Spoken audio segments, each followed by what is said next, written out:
Hello, everyone, and welcome to the Pink Table Talk. I am your host, Loria Reed, and once again, we are back with great topics for women.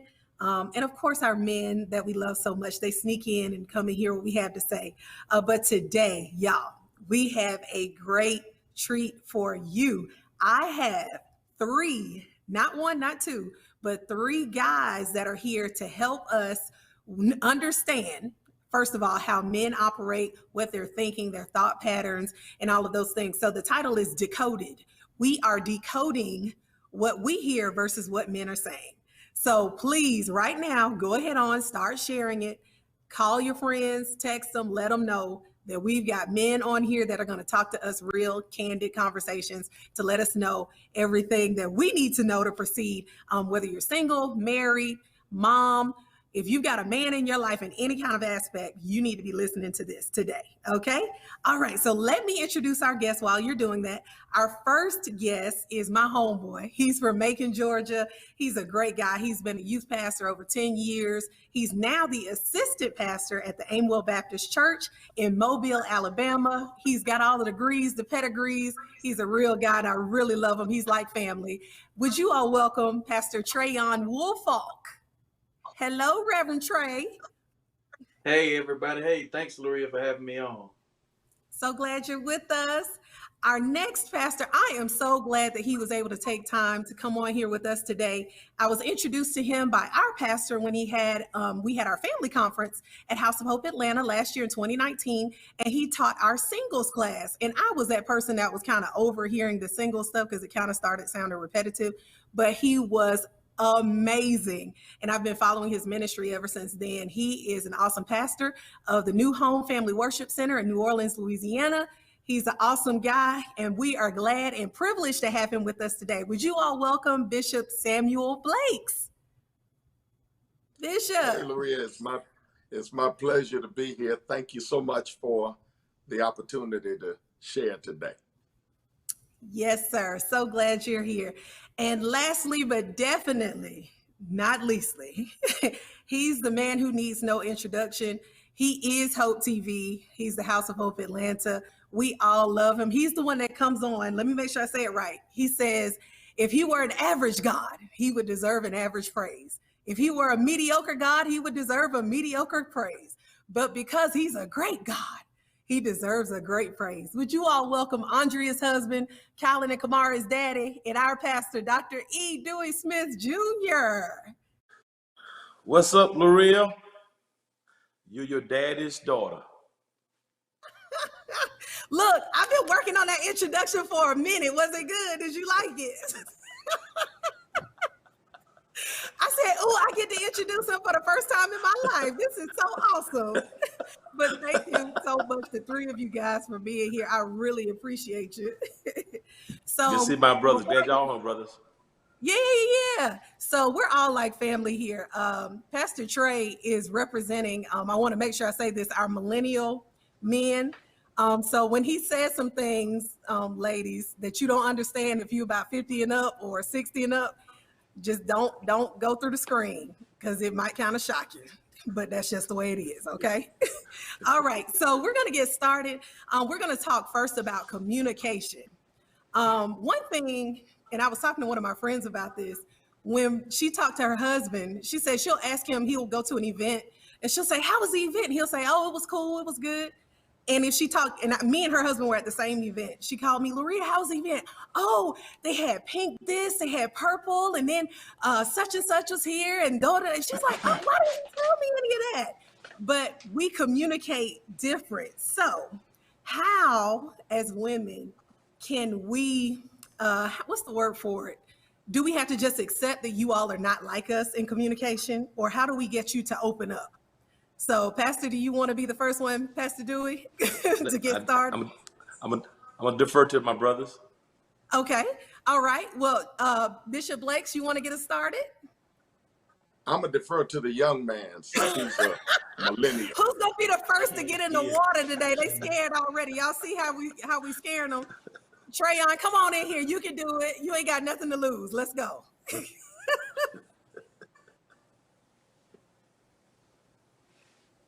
Can you hear me? You can't hear me. Are you serious or are you being funny? You hear me very well. Go ahead on. Tell us about this communication thing. Can you hear for real? I'm gonna log out. Can y'all hear me? No. Yes, we hear you fine. We hear you good. I'm not good at reading lips, Reed. I'm not. Oh, he can't hear for real. Okay. Can you hear for real or are you Hold on. playing? Oh, he really can't hear. Hey. He can't hear for real. I got you. He can't hear us for real. He plays so much. I don't know if he playing or not, but Right. Let me just try to take a stab at that question. I mean, my 2 cents. I think women do communicate more. You guys have. I think I read something somewhere that says women speak 15,000 words a day, and a man may speak 7,500 words a day. So by the time a man gets home from work, or typically, this is a generalization, but this is what I read somewhere, he's out of words, and the wife still has 7,500 words left.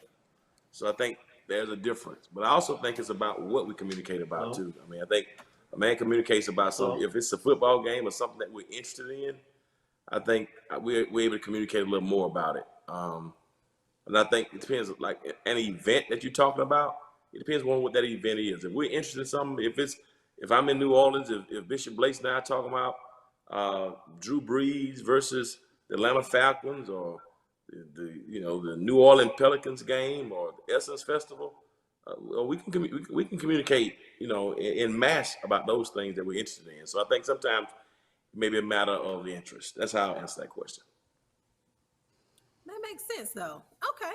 I can accept that. That makes a lot of sense.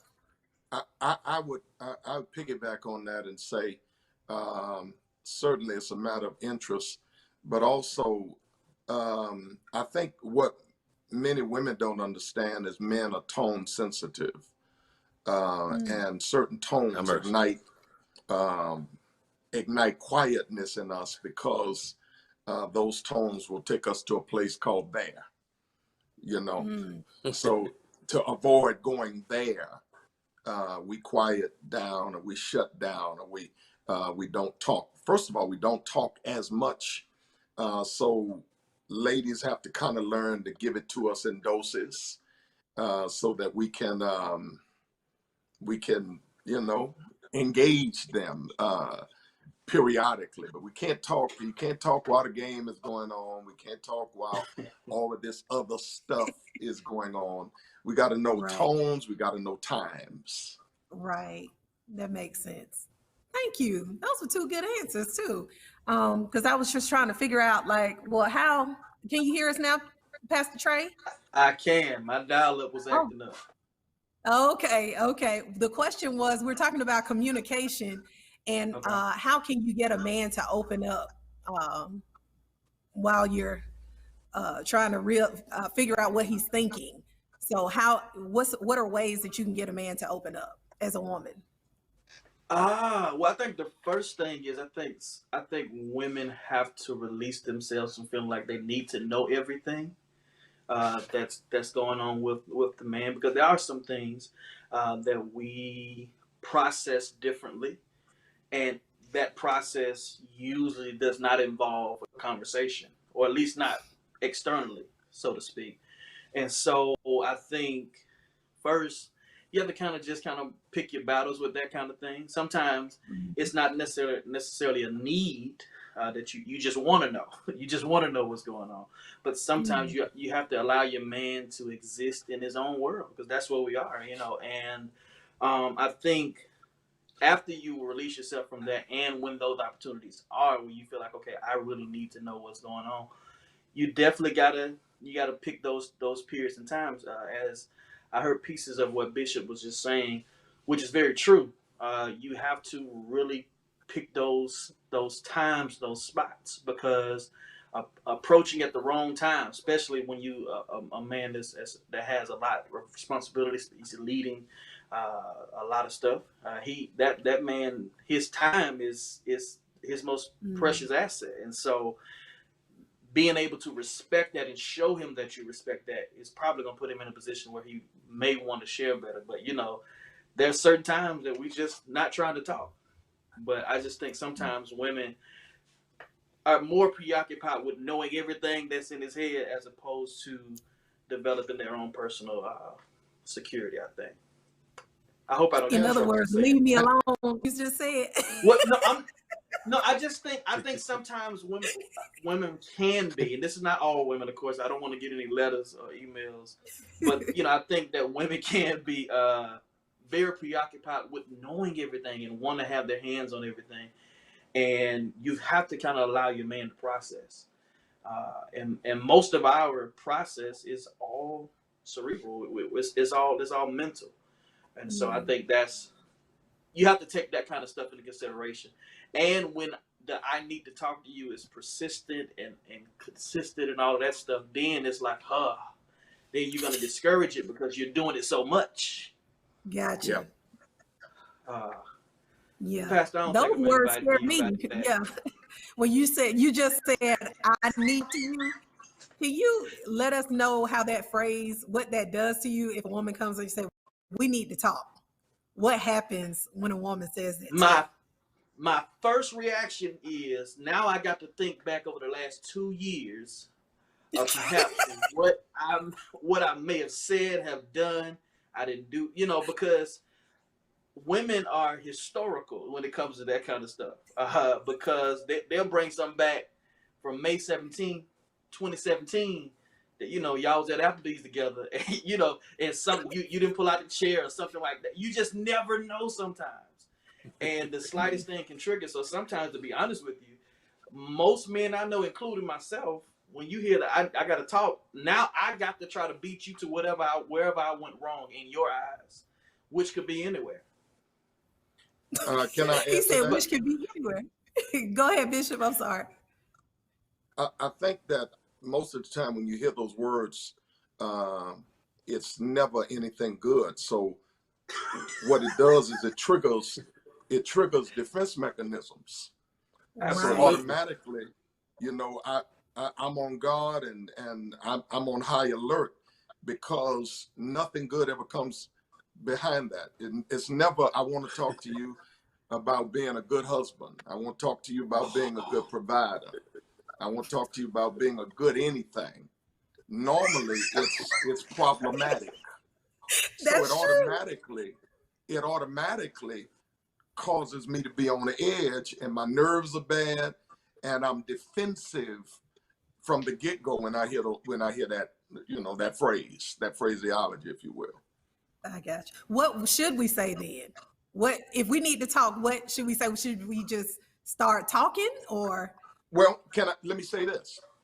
I think it is important to everybody, not just women, to speak not only your dislikes, but your likes.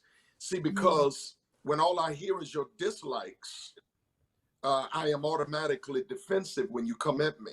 But when you tell me that you like something about me, or when you share with me what you do like about me, it makes it easier for me to process what you don't like.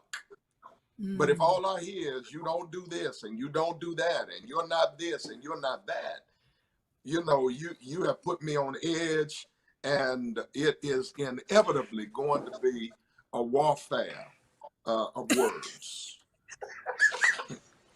I like that term. You know, go ahead, Laria, you know, yes, sir.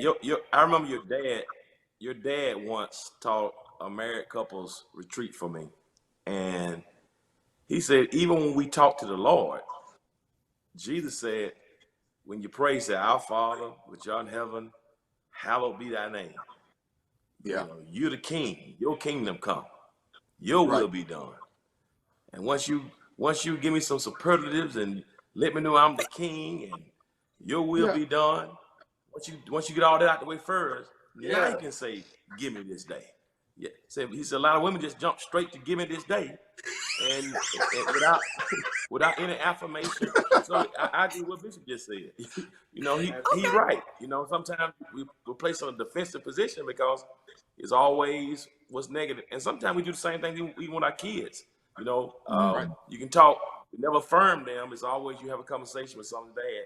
And I think Bishop is right. Both of them are right on that. And but your dad taught that one day. Even when we pray, we don't just go to God any kind of way. We need to talk.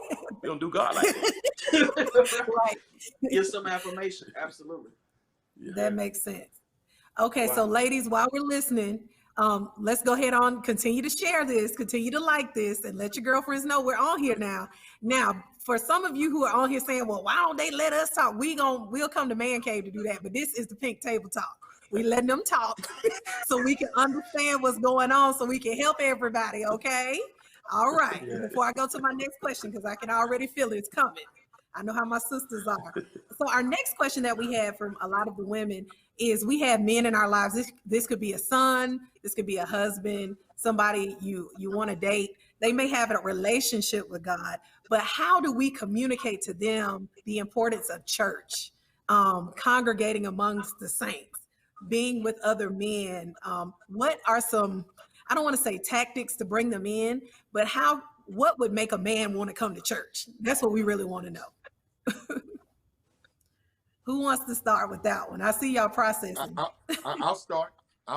Okay. One of the things you got to do is you got to stop beating your husbands over the head with church when you come from church, because what you do is you make church the enemy, and you make the pastor the enemy. You make that man feel like another man is running his house from the pulpit. So you can't just keep badgering and beating. My pastor said this, my pastor said that, because what you're developing is a disdain in the heart of that brother, or in the mind of that brother, for that pastor, because he's supposed to be the man of that house, but all she's talking about is what the pastor said. So the first thing you got to do is you got to stop putting the pastor and the church in a position where the brother is made to dislike and made to have an issue with. Wow. That's so That's true. I good. agree. That's so true. Because sometimes what happens is when women, utilize like the pastor said, and the pastor becomes a spiritual side dude almost, and whatever he says penetrates the relationship. And what it does, it builds this adversarial mentality in the opposing person. It could be your husband, it could be your son that may not be in church, that may be a little wayward, but if you continue to beat him over the head with the Bible, and you continue to do that's a turnoff. You're pushing him away. But instead of saying that grace and just inviting them in, but the whole thing, even when you're fishing, you got to catch the fish before you clean it. And so the idea of trying to clean it before you catch it, it's impossible, and you're gonna lose the fish. And so sometimes I think when sisters, well intentioned, I might add, they approach it, you have to be careful, because what you think may be helping may actually be hurting the whole process overall. Mm-hmm. And let me just add, because I agree with everything you just said in terms of adversarial relationship. One of the things I'm discovering too is certain churches, I hope this comes across the right way.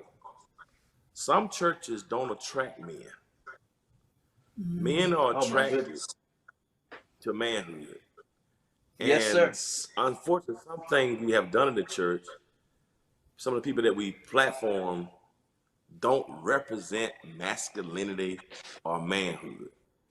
And so sometimes if men go to a place where Jesus is not presented in a strong masculine kind of format, sometimes it turns us rather than attracts us to it.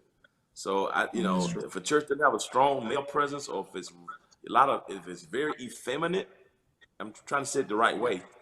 A lot of men, that's why the Nation of Islam got 75% men and 25% women. Most Christian churches got 25% men, 75% women, because we manhood and strength. And sometimes the church you attend, if the culture is not representative of strength and manhood, sometimes Sometimes the man doesn't want to be a part of that. So that's a variable. I know some Wow. people may not want to hear that, but it's true. Men are attracted to strength in men. Amen. Wow. I Yeah. would say that one of the strengths of the church I pastor, and one of the reasons we attract such a strong concentration of men is because when they come there, they see men, and they see men in action. But let me add something else, brothers. I think one of the reasons we can't get men in the church is because of the way the church operates. And when I talk about that, I'm talking particularly about timing. A man is not going to come there and have 5-hour service with you every week. Absolutely not. Man wants to Neither get to am the Falcons game. I ain't coming He either. wants to get She said me either. And We both can agree on that. the average man's favorite scripture in the entire Bible is "Let my people go." I can believe it. That's so true. That makes so much sense. Most women will shout all day with you, but men, they there's a statute of limitation on shouting now. 90 minutes or less, man. Yes, Right. Yes, Ready sir. to roll. that's it. That is it. What my next question, we were talking to some ladies and they wanted to understand with the culture and the climate of America right now, even with the young boy who was just shot, just running down the street, black boys, black men, we see it everywhere. Always a gun down, always something happening. How does it feel? And we really want women to understand every day having to get up, just those pressures in the back of your mind of being a black male in America. What does it feel like? Do you all have a, because I know a lot of times you all don't communicate it. We were just talking about the communication thing, but what does it feel like every day to have to be in a society that doesn't necessarily accept you? And this can be job wise, it can be just wherever you are every day. We hear about it, but we never really ask you, how do you feel? Even with your accomplishments, at the end of the day, you're still a black man, so what do you feel like every day? Are those things in the back of your head, or are you able to cope? How does that operate for you?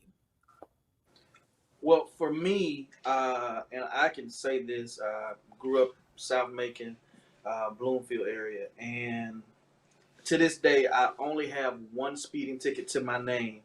But every single time a policeman is behind me, I am completely nervous, completely afraid, paranoid. I'm making sure I'm have the steering wheel at the appropriate angles and all of those kinds of things because it's nerve wracking. It is. I mean, as accomplished as I am, being a pastor, going to school, having a master's degree, all of that stuff. I realize when that officer comes to my car, they don't see any of that. They just see a black man. I was pulled over in Middle Georgia some years ago, and just because really I actually was sitting out the side of the road because my car started stopped working or whatever, and I went and was going back and forth between the driver's side into the front hood, and the guy came out and he was so defensive. He popped the little thing that holds his gun and had his hand on his gun. Mind you, I'm wearing jeans, a half zip polo sweater, and some loafers. How threatening could I be? But I was treated as if I was, and maybe he just saw the Bibb County tag, which is from Macon, and I don't know if that was just an assumption. But it's I have to prove that I'm innocent. I don't have, other races have to prove that they're guilty. I have to prove that I'm not a threat, and that to live in a culture like that, and it's been like that. Racism now. I think Will Smith said it best. He said it's not new. It's just being filmed now. But I've lived in fear of unjust police brutality my entire life, just because when they see me, they don't see any of the things. I remember one of the officers because he called for backup. He literally put me on the car. I'm sitting. I've never been in this position in my life. And he asked me, how many times you been locked up? And I said, none. And he said, none? And he sounded so surprised that there's a young African-American male who has never been to jail. And I said, no, sir, I've never been locked up. And I guess they looked my information up and realized, oh, he's one of the good ones. But why do I have to prove that I'm one of the good ones? And so just to live in that world, that's why I think for those sisters that do have black men, build up your black men, because on top of trying to be great and trying to grind and do other things, we live in a world where it's just dangerous for us to get up and walk outside. So yeah, so I'm sorry, I didn't mean to go on my tangent, but no, that was fine. That was good. That was good.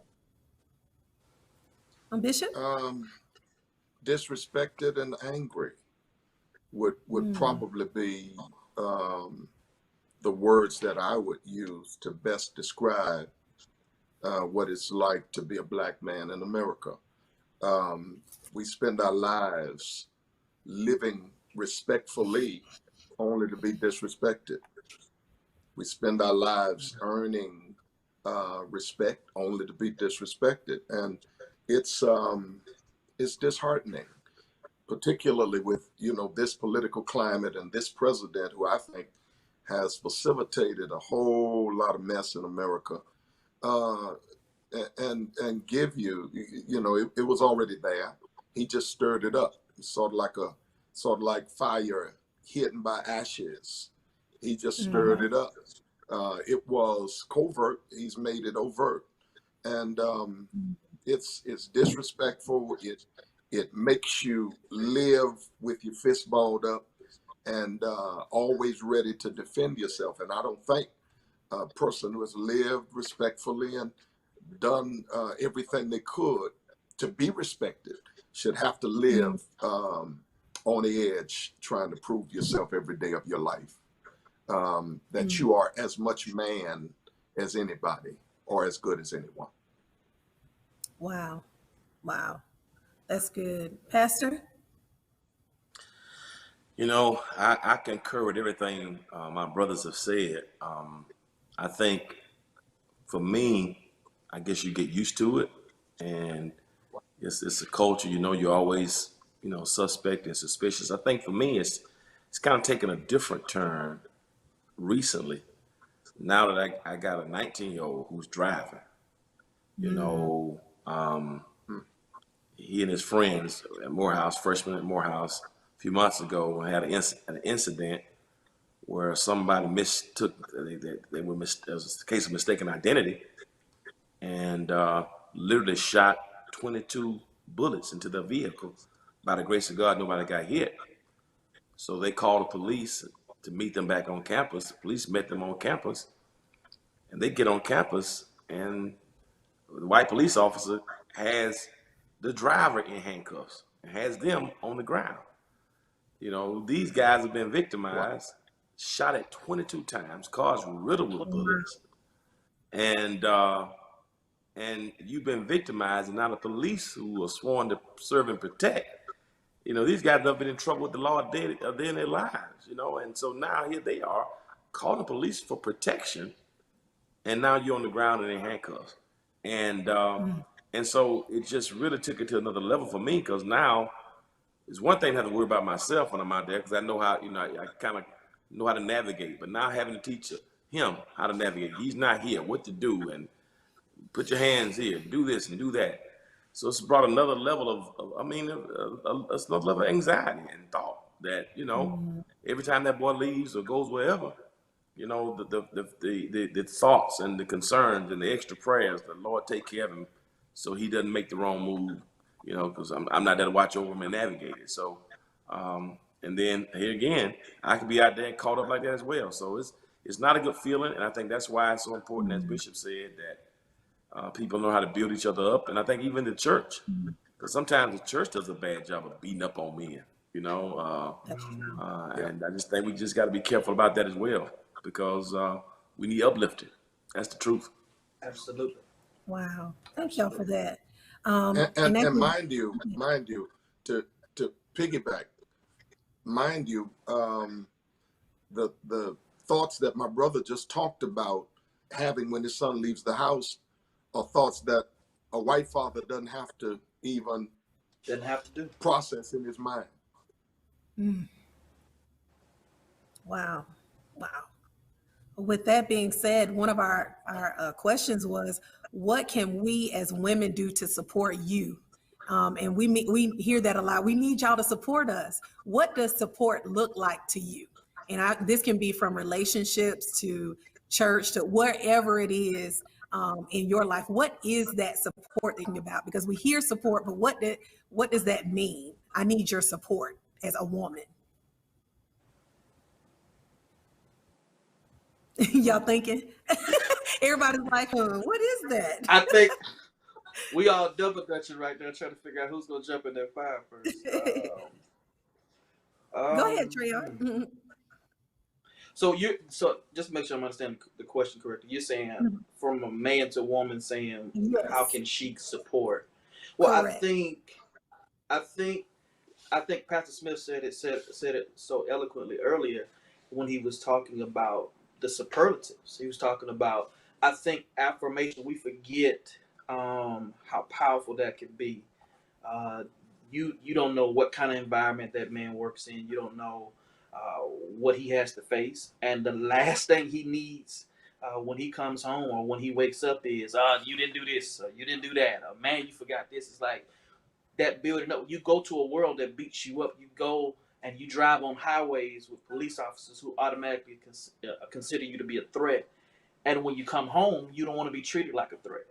And so I think creating a place where that man, I think Delilah in the Bible had it right in some regard. She gave Samson a place to lay his head, and that's really how she was able to get him, because she gave him a place to lay his head. I think every man, every Samson, every strong man needs a place to lay his head. Not a place that he's gonna be nagged, not a place that he's gonna feel less than, but a place, a safe place where he can lay his head and just be vulnerable.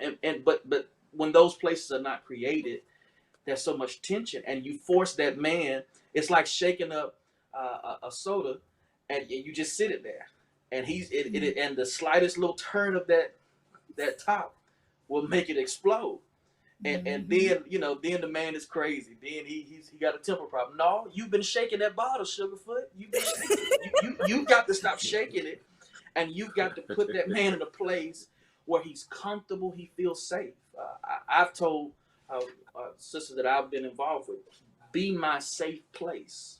Be a place that I can be safe, and then I'll feel comfortable and supported. So that's what I would say. That's how you can support a man. Just give him a safe place to lay his head. Mm-hmm. All right, Pastor or Bishop, whichever one. Be the cheerleader. Don't be the deflator of your man. Be the encourager of your man. Men spend most of their lives trying to prove their worthiness to their women, or prove themselves to their women. They spend most of their lives doing what they do because they want to be big in her eyes. And many times what happens is that man finds a woman who is always talking about how good another man is, but never mentions what he does. So she makes large in her eyes a man outside of her house, while she demeans the man within her house.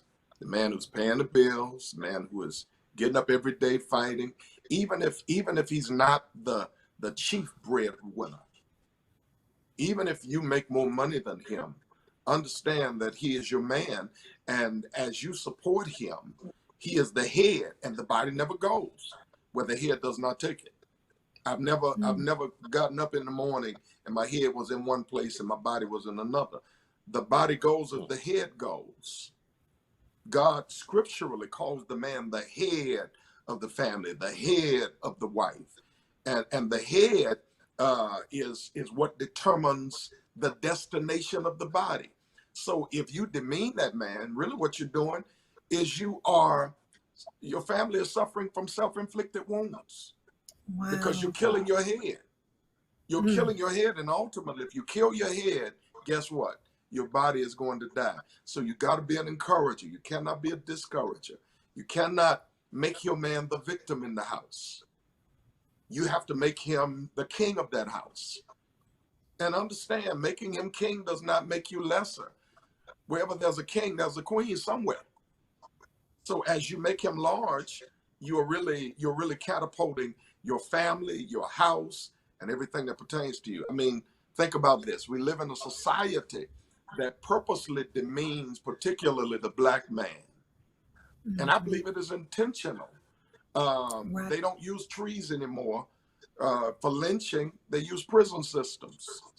Right. Why? Because they want to kill the potency and the influence of the black man, because it's understood that if that man thrives, everything pertaining to him is going to thrive. That's why Jesus said on that hillside, and I don't mean to talk too much, he said, make the men sit down, because it was understood. Now, there were more women and children on that hillside than men, but Jesus says, make the men sit down, because it was understood that whatever the man did, women and children were going to follow.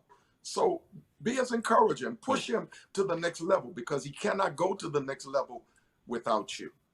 And your voice matters. That's why Adam ate that fruit, because Eve's voice mattered. We got the influence. Yeah. Absolutely.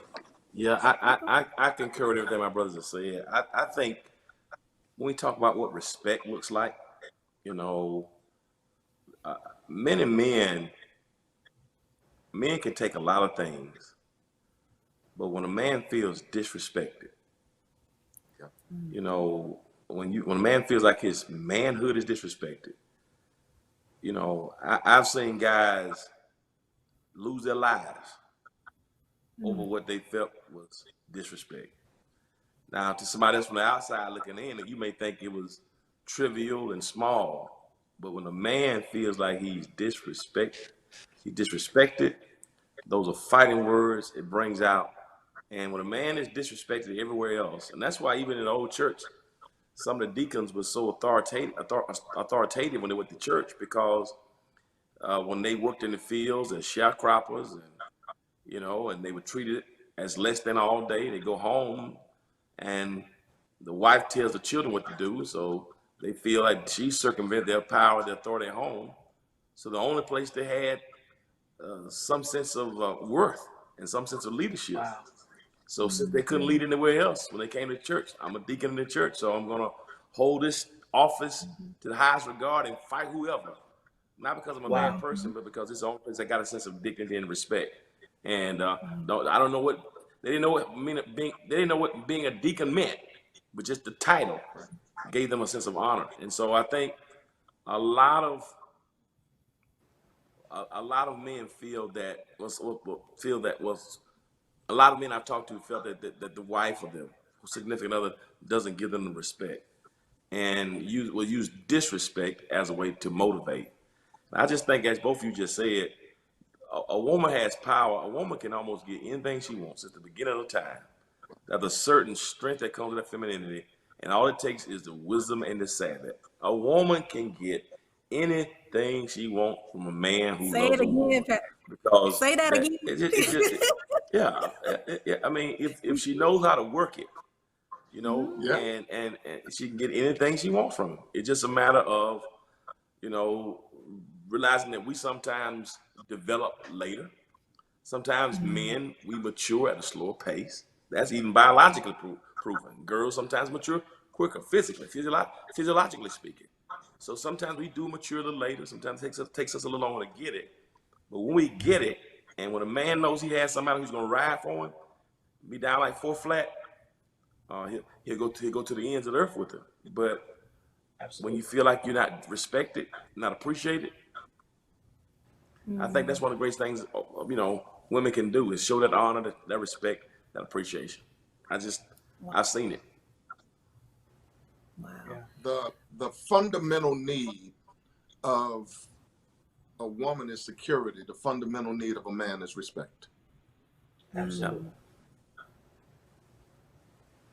I let that sound. That was good. I had to chew that one and swallow that one all the way down. Yeah. I had to pause and kind of caught me. I was That's like, true. "Ooh, yeah, That's all true. right. I like that. Very good. Okay, y'all, this was part one. This was just part one, guys. We have talked about some good stuff. So if you just came in at the end, go back, rewatch it. Part one was amazing. We talked about communication. We talked about being a Black man in church. We didn't talk about everything in this part one. Now, part two, we're going to talk about relationships, married, single, all of that. So make sure that you tune in for that. But thank you, Dr. E. Dewey Smith, Bishop Samuel Blakes, Pastor Trayon Woolfolk for being with us on this part one. Love y'all so much, and we'll see you for part two.